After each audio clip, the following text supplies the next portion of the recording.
Everyone, this is Pooja Saxena. Welcome to Pooja Saxena channel. और आज हम पढ़ने जा रहे हैं हिंदी पेडागोजी, हिंदी शिक्षा शास्त्र। बच्चों, हिंदी शिक्षा शास्त्र का आज हम जो पाठ पढ़ने जा रहे हैं उसका नाम है भाषा कौशल का विकास।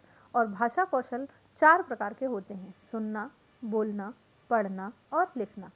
इनमें से 2 कौशल जिनका नाम है सुनना और पढ़ना को बोला जाता है ग्रहणात्मक कौशल, और 2 कौशल बोलना और लिखना इन्हें कहा जाता है अभिव्यक्तात्मक कौशल। ठीक है बच्चों, आइए जानते हैं कुछ डिटेल में। देखिए, ये ग्रहणात्मक कौशल है, सुनना, पढ़ना, और लिखना, बोलना अभिव्यक्तात्मक कौशल है। इनका कुछ डिटेल हम जान लेते हैं एक एक से। पहला जो कौशल है बच्चों, उसका नाम है आपका श्रवण कौशल, सुनना जिसे बोलते हैं सुनना। अगर हम श्रवण कौशल के सीमित अर्थ की बात करें तो सीमित अर्थ होता है किसी ध्वनि को सुनना, बातचीत करना या बातचीत करते हुए सुनना, और वाद्य संगीत या फिर कोई भी धुन या ध्वनि सुनना, सुनने का सीमित अर्थ है। जबकि अगर हम बात करते हैं भाषा शिक्षण के संदर्भ में तो श्रवण का अर्थ सुनकर भाव अधिगम करना या भावों को ग्रहण करना। तो आपसे कई बार क्वेश्चन पूछ लिया जाता है एग्जामिनेशन में कि सुनकर भाव ग्रहण करना भाषा शिक्षण का कौन सा कौशल है, तो आपको बताना होगा श्रवण कौशल। आगे चलते हैं, आगे हम कुछ चीज़ों को और देख लेते हैं। श्रवण एक शारीरिक क्रिया नहीं है बल्कि एक मानसिक क्रिया भी है।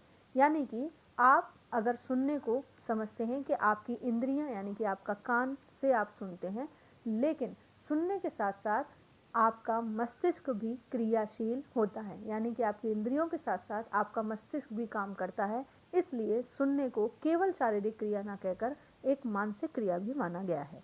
ठीक है, चलिए आगे देखते हैं। बालकों में अगर श्रवण कौशल के विकास की बात करें बच्चों, श्रवण कौशल का विकास एक बालक में कैसे किया जा सकता है, तो हम देखते हैं बालकों को ऐसी क्रियाओं में सहभागी बनाएं जिससे वे सबसे पहले धैर्यपूर्वक और ध्यानपूर्वक सुन सकें।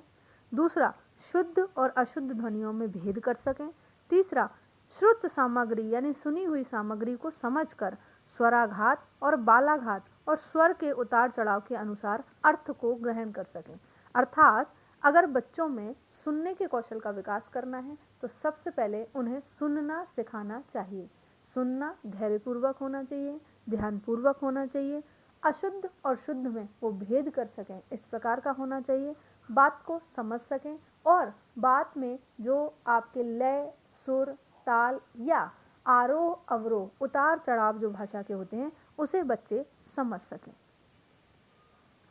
आगे चलते हैं, श्रवण के प्रकार। बच्चों, श्रवण के 3 प्रकार होते हैं। पहला, अवधानात्मक श्रवण। दूसरा, रसात्मक श्रवण। तीसरा, विश्लेषणात्मक श्रवण। अवधानात्मक श्रवण की अगर हम बात करें तो ऐसा श्रवण या फिर ऐसी सामग्री जिसे ध्यानपूर्वक सुन लिया जाए और उसके मुख्य तत्वों जैसे कि उसके विचार, उसके आदेश, उसके निर्देश आदि को ग्रहण कर लिया जाए। यानी कि जब बात को सुनकर उस सामग्री को समझ लिया जाए, उसमें छुपी हुई बात को समझ लिया जाए, तो वह अवधानात्मक श्रवण कहलाता है। दूसरा होता है बच्चों रसात्मक श्रवण। नाम से ही स्पष्ट है, रस का मतलब होता है आनंद, अनुभूति। अर्थात ऐसी सामग्री जिसमें उचित स्वराघात हो, अनुतान हो, उपयुक्त गति हो, भाव भंगिमा हो, और ऐसी सुनी हुई सामग्री को हम आनंद लेकर सुने, यानी कि सुनने में आनंद की अनुभूति होना रसात्मक श्रवण कहलाता है। तीसरा जो आपका श्रवण है वो है विश्लेषणात्मक श्रवण।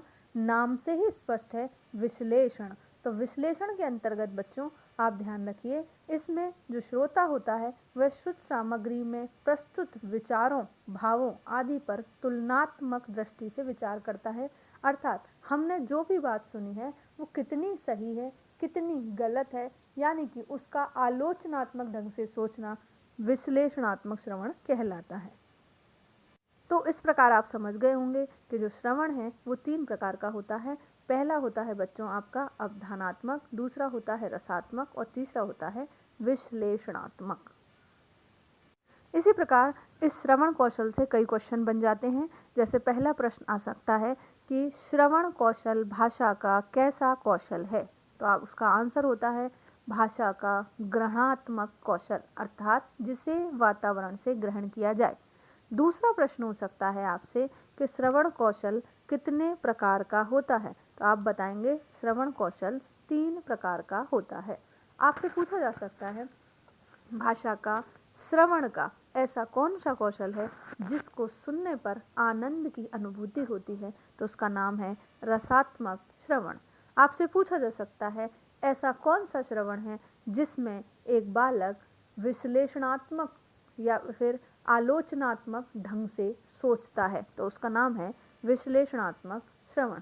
ऐसा कौन सा श्रवण है जिसमें बालक मुख्य विचारों और निर्देशों को ग्रहण कर लेता है, तो उसका नाम है अवधानात्मक श्रवण। या फिर पूछा जा सकता है सुनना, केवल सुनना, अर्थात किसी बातचीत को सुनना, केवल किसी संगीत को सुनना, किसी धुन को सुनना, श्रवण का कैसा अर्थ है, तो आप बताएंगे ये श्रवण का सीमित अर्थ है। या फिर ऐसा क्वेश्चन आ सकता है सुनकर अर्थ ग्रहण करना भाषा का कौन सा कौशल है, तो आप कहेंगे भाषा का श्रवण कौशल है। ठीक है बच्चों, तो इसके बाद हम आगे के जो वीडियो है उसमें हम पढ़ेंगे भाषा के अगले जो 3 कौशल हैं उनके बारे में। धन्यवाद।